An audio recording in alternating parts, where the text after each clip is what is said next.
tidak tercermin dalam kondisi nyata rakyat Indonesia.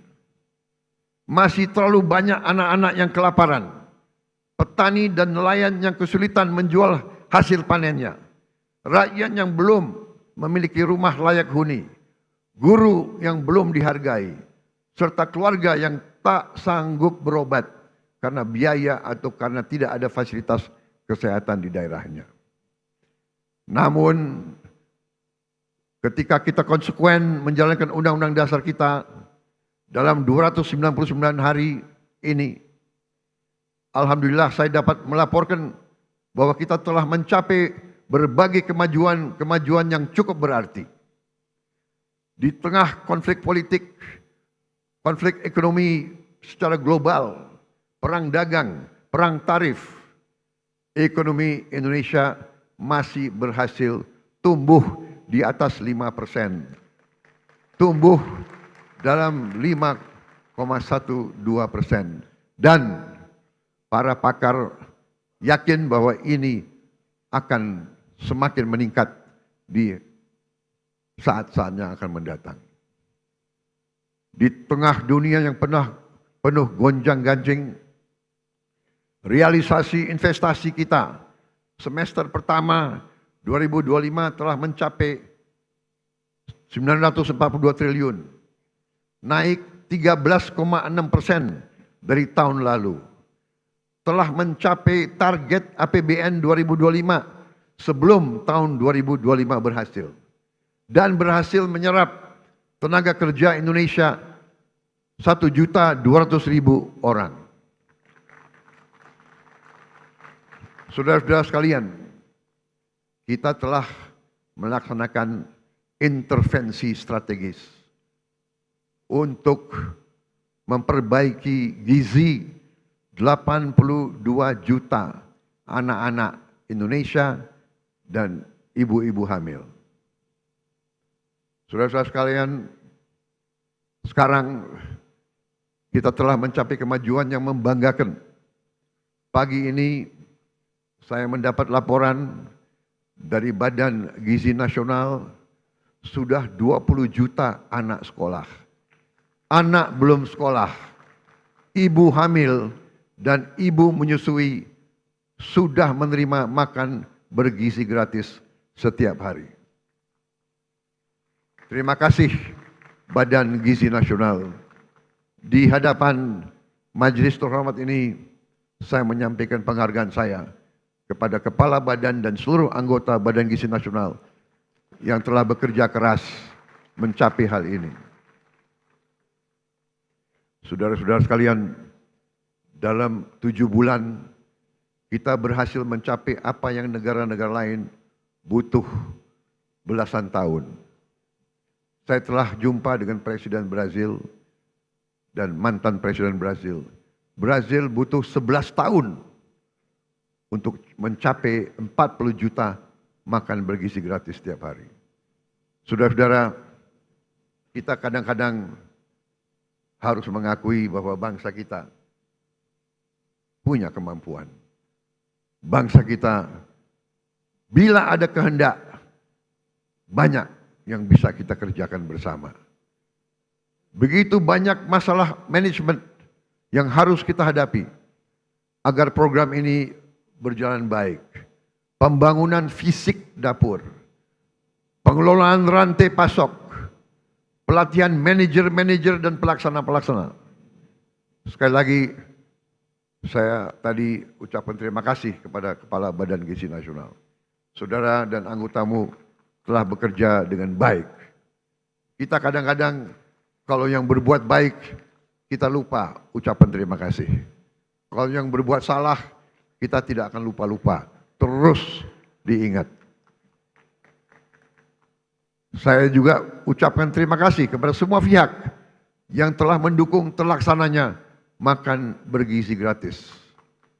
TNI, Polri, Nahdlatul Ulama, Muhammadiyah, ormas-ormas, koperasi-koperasi, yayasan-yayasan yang telah rame-rame terlibat dan bergotong royong membentuk Satuan Pelayanan Pemenuhan Gizi di seluruh provinsi Indonesia. Makan bergizi gratis bukan semata program sosial, melainkan fondasi untuk menciptakan generasi yang sehat, cerdas, dan produktif. PBB mengatakan bahwa MBG adalah investasi terbaik yang bisa dilakukan oleh sebuah bangsa. Walau baru berjalan 8 bulan, hasil dari makan bergizi gratis mulai terasa.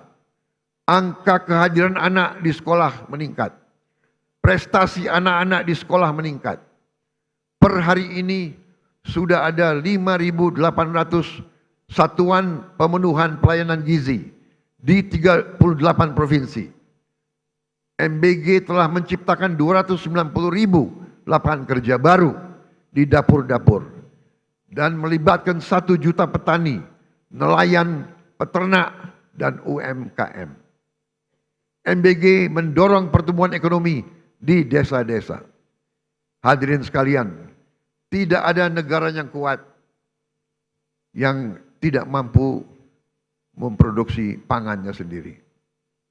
Oleh karena itu, pemerintah yang saya pimpin bekerja keras untuk memutus ketergantungan pada impor dengan membuka jutaan hektar sawah baru di Kalimantan Tengah, di Kalimantan Barat, di Sumatera, di Papua, dan beberapa daerah lain. Selain melakukan ekstensifikasi, kami juga melakukan intensifikasi. Kami mendorong produksi pangan di desa-desa. Kami memotong birokrasi penyaluran pupuk. Kita salurkan pupuk langsung dari pabrik ke petani-petani dan memberi bantuan alat pertanian kepada para petani kita. Kami juga tingkatkan harga beli gabah menjadi rupiah 6.500 per kilogram agar petani sebagai produsen menikmati keuntungan yang berarti. Hari ini kita surplus produksi beras. Stok cadangan beras nasional kita hari ini lebih dari 4 juta ton. Ini adalah tertinggi selama sejarah NKRI. Untuk pertama kali dalam puluhan tahun Indonesia bisa kembali mengekspor beras dan jagung. Saya perhatikan di mana-mana para petani tersenyum karena harga gabah stabil dan penghasilan mereka meningkat. Untuk melindungi konsumen Indonesia, pemerintah yang saya pimpin akan selalu mewaspadai kecurangan-kecurangan, manipulasi, penipuan, upaya penimbunan, dan menahan distribusi bahan pangan. Pemerintah yang saya pimpin tidak akan ragu-ragu. Kami akan selalu tegas pada mereka yang melanggar aturan. Mereka yang mempersulit kehidupan rakyat.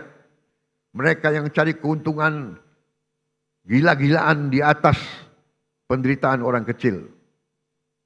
Pemerintah yang saya pimpin akan konsekuen menggunakan segala kewenangan yang diberikan kepada kami dari Undang-Undang Dasar 1945 dan juga Undang-Undang Nomor 7 tahun 2014 tentang perdagangan, terutama pasal 107, Jungto pasal 29 ayat 1 yang berbunyi pelaku usaha yang menyimpan barang kebutuhan pokok dan atau barang penting dalam jumlah dan waktu tertentu pada saat terjadi kelangkaan barang, gejolak harga, dan atau hambatan lalu lintas bisa mendapat pidana penjara paling lama 5 tahun dan atau denda paling banyak 50 miliar rupiah. Hadirin sekalian, saya pastikan perusahaan-perusahaan siapapun yang berani manipulasi dan melanggar, kami akan proses hukum. Dan berdasarkan wewenang konstitusional yang ada pada Presiden Republik Indonesia, kami akan sita yang bisa kami sita. Kami akan selamatkan rakyat. Kami akan membela kepentingan rakyat. Kami pastikan rakyat Indonesia tidak akan menjadi korban Serakanomics.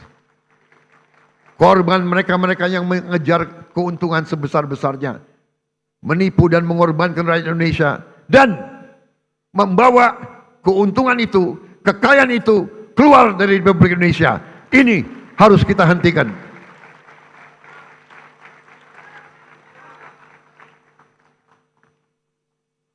Selama saya menjabat Presiden Republik Indonesia, jangan pernah anggap yang besar dan yang kaya bisa bertindak seenaknya.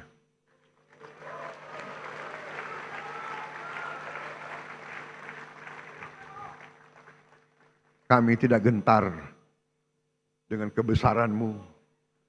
Kami tidak gentar dengan kekayaanmu. Karena kekayaanmu berasal dari rakyat Indonesia. Pemerintah yang saya pimpin tidak akan ragu-ragu membela kepentingan rakyat Indonesia.